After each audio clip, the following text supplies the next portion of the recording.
people what the logical setting is for a mystery and suspense fiction novel, my guess is that the vast majority of them would say the city. Why?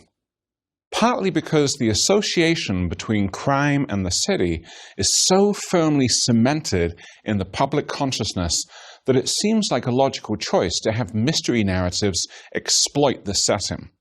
And perhaps also because some of the best-known characters in the genre, including Sherlock Holmes, Sam Spade, V.I. Warshawski, and the police officers who people Ed McBain's 87th Precinct novels, all call the city their home. Whatever the reason, it's obvious that mystery and suspense fiction has a long and complicated relationship with urban settings, and the purpose of this lecture is to discuss the details of that relationship. We'll see that the genre responds to our fascination with and fear of the urban by providing settings and characters that demonstrate how the city can be tamed and made comprehensible. Mysteries set in cities present the detective as someone who can understand and control the dangers of the urban. Consequently, the city's complexity and danger have always provided the ultimate test of the detective's ability to master crime and restore order. I'm sure it won't surprise you if I say we're going to begin by looking at the work of Edgar Allan Poe, but not at one of his mystery tales. Whenever I teach Poe, I always tell my students that if they want to read one other Poe story that will help them understand the mystery tales, it should be The Man of the Crowd. This story, which Poe published in 1840, immediately before writing The Murders in the Rue Morgue, has been described by the great critic Walter Benjamin as an X-ray picture of the detective story. Let's see why. The Man of the Crowd's nameless narrator begins the story recovering from an illness by sitting in a London coffee house. To while away the time, the narrator amuses himself by studying the faces of the crowd as they pass before him in the street outside the window. He prides himself on his ability to read each person's face in an instant and see the whole person's history and personality from the single glance. But then, the narrator sees someone whose face is unreadable. Agitated by this stranger's inscrutability, the narrator dashes out of the coffee house and starts following this mysterious individual around London. By the end of the tale, the narrator claims to understand the stranger, but we're not convinced. Instead, we feel there's still something mysterious about the stranger that the narrator has not been able to decipher, which is precisely why this encounter disturbs him so profoundly. The narrator of The Man of the Crowd can be read, I think, as a prototype of the detective. Skilled at reading the city and its inhabitants, the limits of the narrator's skill are exposed when the stranger happens by. If we compare this flawed and vulnerable narrator to Poe's detective Auguste Dupin, we can see the difference between them immediately. Both the earlier story's narrator and Dupin are there to interpret, order, and explain the dangerous, mysterious, and threatening city to their respective readers. But Dupin is able to do this with a level of skill and confidence to which the narrator of The Man of the Crowd can only aspire. From the very beginning of the genre, therefore, one of the most important tasks undertaken by the figure of the detective is to explain, tame, and control the city, and in doing so, reassure the reader during a time of rapid and seemingly uncontrollable urbanization that the urban setting is both comprehensible and manageable. If we look at Dupin's exploits in the mystery tales from this perspective, we understand why Poe emphasizes the fact that Dupin and his nameless narrator friend are in the habit of taking long nocturnal walks through the streets of Paris. The city provides Dupin with both the excitement and the challenge he needs to exercise his gifts of observation and analysis. We can also understand why the Rue Morgue case was so intriguing to Dupin, and why seeing Dupin at work would have been so appealing and comforting to Poe's 1840s audience. In America, where the explosive growth of cities was causing much anxiety, what better cure for that anxiety than a detective who's capable of solving a crime as bizarre as the murder of 2 women by an orangutan? The urban setting also gave Poe a much larger canvas to work with.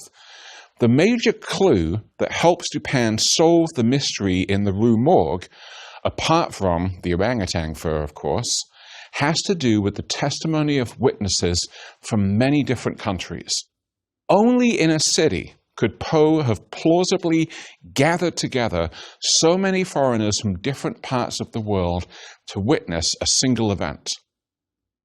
Another reason for the popularity of urban settings in mystery and suspense fiction, then, is the variety and complexity of elements that they make available to the writer. If we now fast forward to 1902, we find G.K. Chesterton, the author of the Father Brown detective stories, making a similar point in an essay entitled A Defense of Detective Stories. Chesterton argues that the detective story is the earliest and only form of popular literature in which is expressed some sense of the poetry of modern life. According to Chesterton, this poetry is expressed through the way detective fiction emphasizes the richness of the urban landscape. In his words, "There is no stone in the street and no brick in the wall that is not actually a deliberate symbol, a message from some man, as much as if it were a telegram or a postcard." Chesterton values the variety of the city found in mystery fiction because it emphasizes what he calls the romance of detail in civilization. Apart from Chesterton's own work, we can also find ample confirmation of his insights in Sir Arthur Conan Doyle's Sherlock Holmes stories. Again and again in the Holmes canon, Doyle's famous creation stresses the importance of the city in his job as a consulting detective. When he and Watson are preparing the case against bank robber John Clay in the Red-Headed League, for instance, Holmes insists on exploring the whole neighborhood in which Clay is living because, as he explains to Watson, it is a habit of his to have an exact knowledge of London.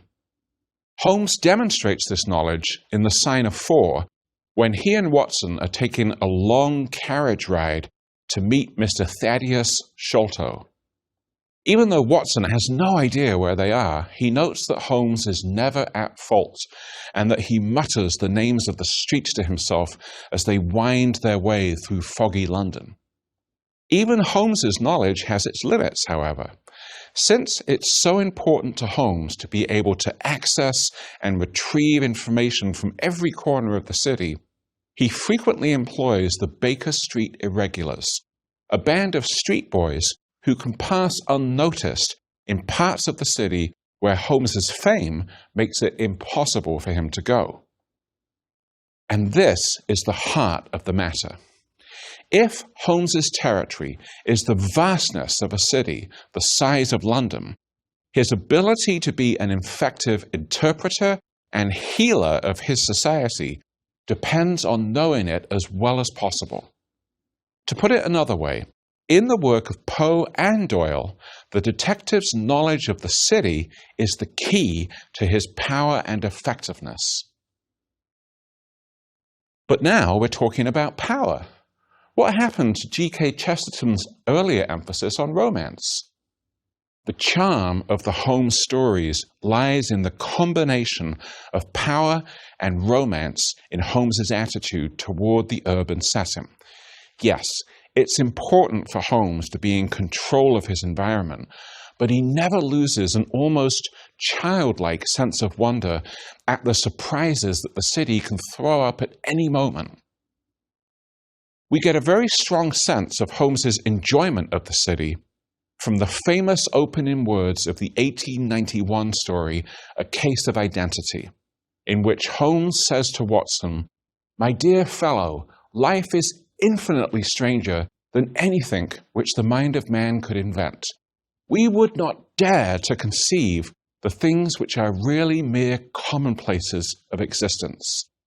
If we could fly out of that window, hand in hand, hover over this great city, gently remove the roofs, and peep in at the queer things which are going on, the strange coincidences, the plannings, the cross purposes, the wonderful chains of events working through generations and leading to the most outre results, it would make all fiction, with its conventionalities and foreseen conclusions, most stale and unprofitable."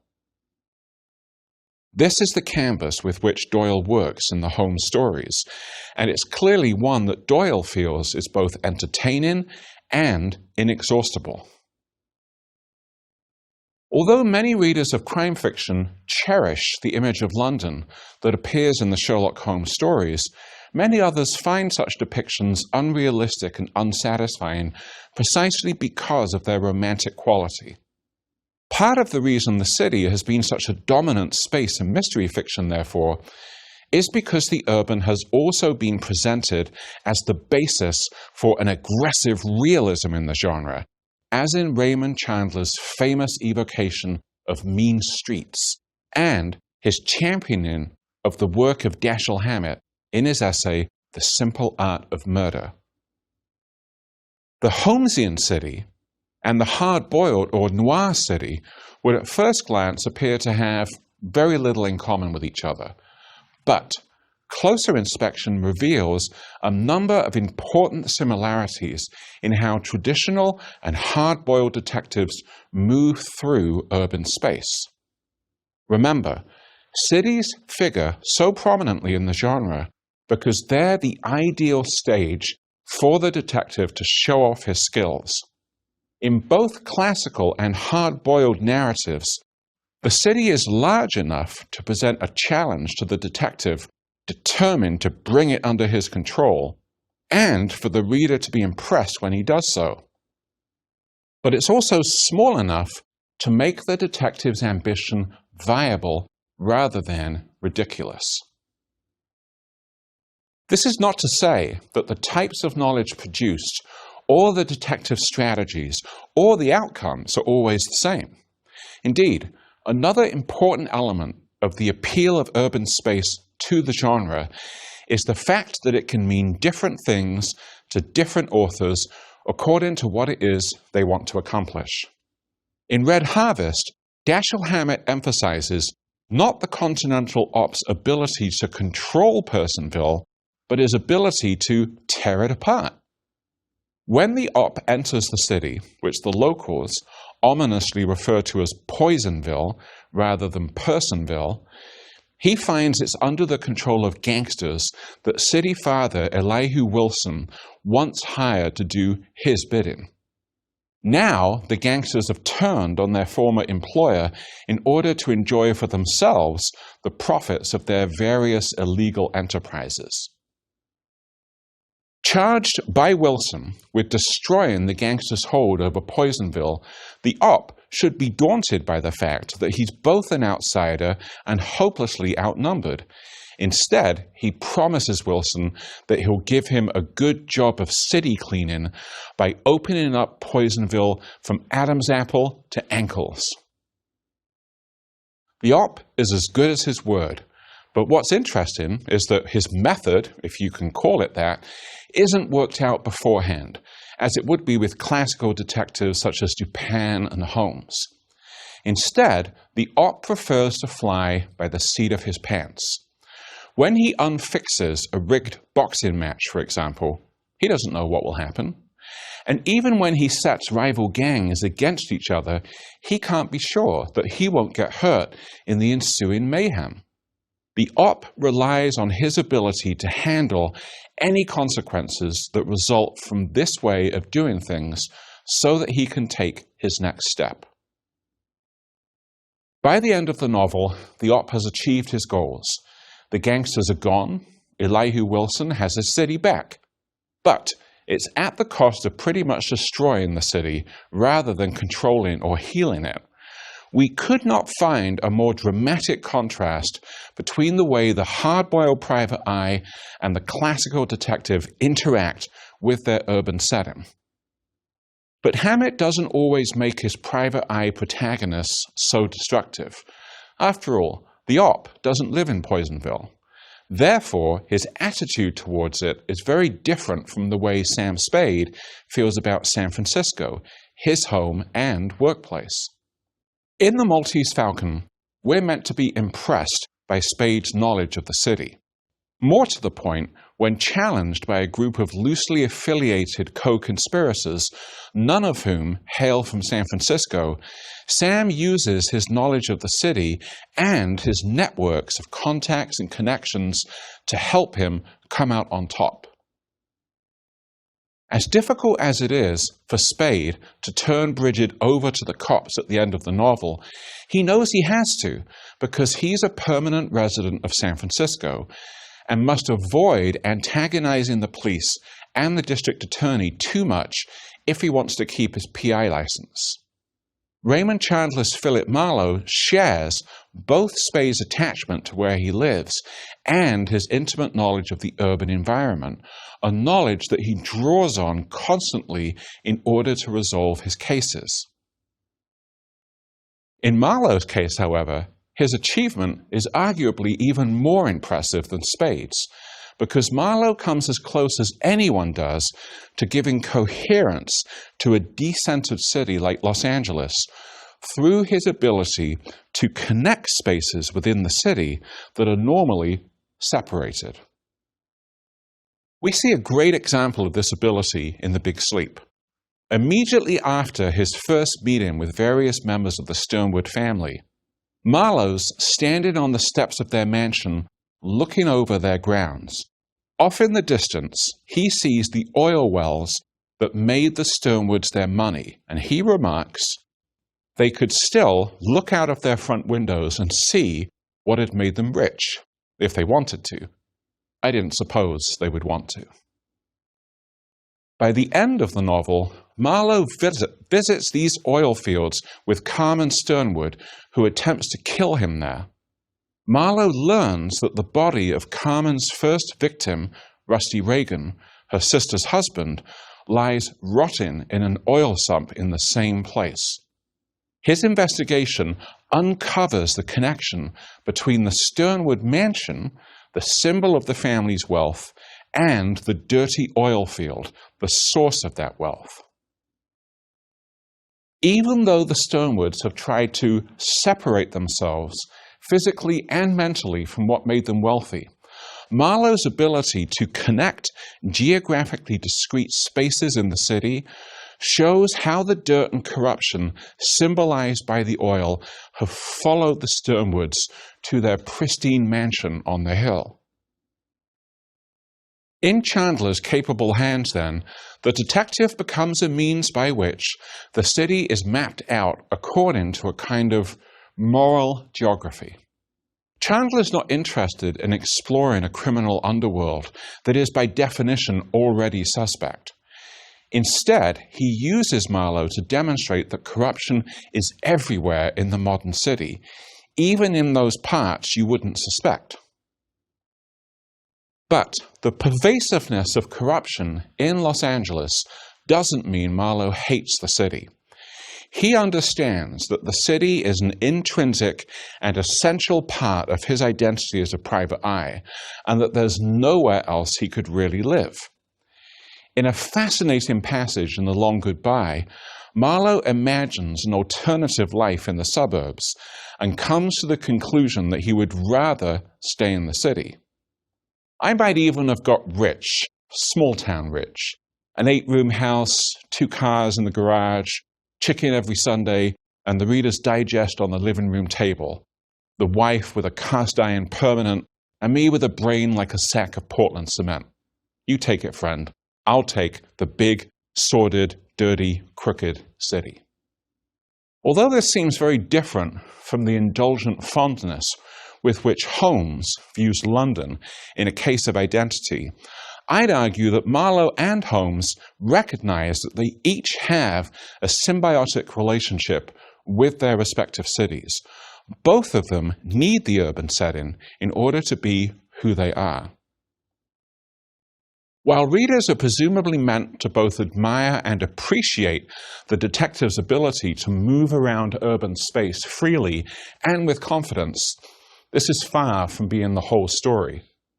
There are also a number of other representations of urban space in mystery fiction that challenge archetypal detectives by highlighting what those archetypes leave out.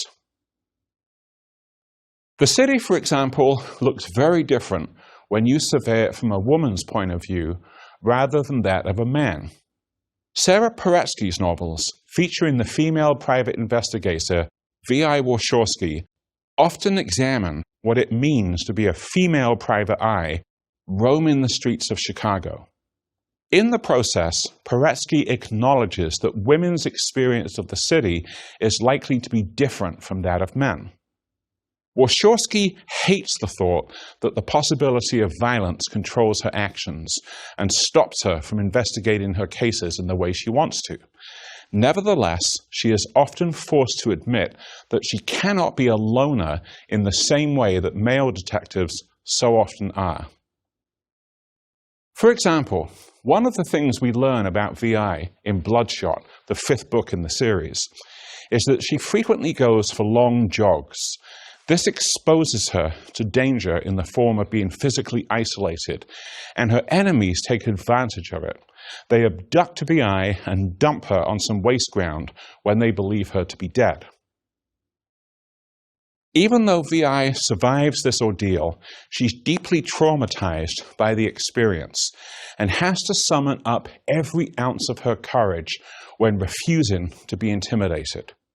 In recommitting herself to the investigation, VI thinks to herself, "I would not be turned into a eunuch, driven to living my life in the margins designed by someone else's will. I didn't know what was going on in South Chicago, but no one was going to keep me from finding out." Paretsky's choice of words is very suggestive. A eunuch, of course, is a castrated man. And it's no accident that VI chooses this image when searching for a way to describe how powerless she feels. In this passage, Paretsky finds a subtle but effective way to argue that VI should have the same right to work in and move through the city as her male detective counterparts. But Paretsky also realizes that someone like VI does not, in practice, have that right. This is why Paretsky has VI's neighbor, Mr. Contreras, find and rescue her after she has been attacked and dumped. This is why Paretsky has Dr. Lottie Herschel, VI's close friend, look after her until she's feeling better. VI loathes relying on other people, and she often treats her friends poorly, but Paretsky keeps including these friends in novel after novel because she wants to emphasize that a female investigator working in the city needs a support network that will always be there for her. The work of such writers as Chester Himes and Walter Mosley represents another important revision of the ways in which mystery and suspense fiction uses urban settings, but this time along the axis of race rather than gender. Between 1957 and 1969, Himes published 9 detective novels featuring the black police detectives Gravedigger Jones and Coffin Ed Johnson. Throughout the series, he uses Gravedigger and Coffin Ed's journeys around Harlem to solve incredibly complicated cases to show his readers the depth and complexity of Harlem culture. Mindful of simply reinforcing racist stereotypes by focusing solely on crime and danger, Himes is careful to also take his readers to restaurants, clubs, churches, and other institutions that illustrate the internal diversity of urban black culture. In this respect, it wouldn't be inaccurate to claim that these novels have a pedagogic function, especially as Himes assumed they'd have a predominantly white readership. Himes referred to these novels as his Harlem domestic series. This description indicates both the centrality of Harlem to this series and Himes's exploration of it as a racialized space. His use of domestic also insistently poses the question, where is home for African Americans? Taken together, Himes's detective novels comprise a detailed and complex picture of Harlem. Although Himes explores the slums and criminal underworld of Harlem, he also describes its wealthier districts and always emphasizes the richness and diversity of Harlem's musical and culinary culture. Himes uses his crime fiction, in other words, to both celebrate the resilience and creativity of black people and examine the racism that condemns so many of them to lives of poverty. Although the criminal milieu that Himes explores is overwhelmingly populated by black people, they don't always provide the impetus for crime. In fact, Himes very often explores the varieties of white entry into Harlem and the consequences of that entry. For example, in the last novel in the series, Blind Man with a Pistol, one strand of the intricately woven plot concerns the murder of a white man who comes to Harlem looking for sex with black male prostitutes. Similarly, in The Real Cool Killers, a white man, Ulysses Galen, is killed because of his penchant for paying young black women in order to let him whip them. Despite the prominence of interracial contact in his Harlem, Himes never questions its status as a black space. For example, in Blind Man with a Pistol, Himes admits that most of the commercial enterprises and real estate in Harlem are owned by white people. But despite this fact, Harlem is the black people's to enjoy. The black people have the past and the present, and they hope to have the future. Even though Himes could never be described as optimistic about the future of black people in the US, quite the opposite, as his unfinished final novel, Plan B, demonstrates, there is an element of celebration of black life in the Harlem domestic novels that makes them exceptionally creative and important. Finally, although we'll examine his work in much more detail in another lecture, a brief discussion of the prolific and extremely popular Walter Mosley gives us an opportunity to see how the genre's efforts to extend and innovate urban settings continue right up to the present day. Mosley isn't only engaged with the legacy of Himes's Harlem, he's also involved in a kind of call and response relationship with the work of Raymond Chandler. Like Chandler's Philip Marlowe, Mosley's most enduring character, Easy Rawlins, calls Los Angeles home. But the visions these two writers have of the City of Angels could not be more different. There's no denying that Chandler's novels tend to be littered with racist characterizations, ranging from Candy, the vicious Chilean house servant in The Long Goodbye, to the African-American character that Marlowe refers to as It, who gets thrown out of a bar at the beginning of The Long Goodbye. Appropriately, then, it's precisely the opening scene of The Long Goodbye, which features a white man walking into a black bar, that Mosley rewrites at the start of Devil in a Blue Dress, the first Easy Rawlins novel. The setup is exactly the same, a white man walking into a black bar, But unlike Chandler, Mosley tells the story from the perspective of the black patrons of the bar, not from the perspective of the white outsider. I was surprised to see a white man walk into Joppy's bar. When he looked at me, I felt a thrill of fear, but that went away quickly because I was used to white people by 1948. This change in point of view might seem like a minor detail, but in retrospect, it's the first hint that Mosley gives his reader that his version of Los Angeles is going to be very different from Chandler's. Plus, because the majority of Mosley's Easy Rawlins novels are set in the 1940s and 1950s, from a temporal perspective, they overlap with the LA in which Marlowe works. Comparing the work of two writers who share the same urban environment but whose writing is separated by 50 years is an object lesson in why urban settings have been so important to mystery and suspense fiction. In addition to providing writers in the genre with an embarrassment of riches, the fact that the urban setting changes over time and is still changing today gives mystery and suspense fiction perfect opportunity to continue to innovate itself and attract new audiences while doing so.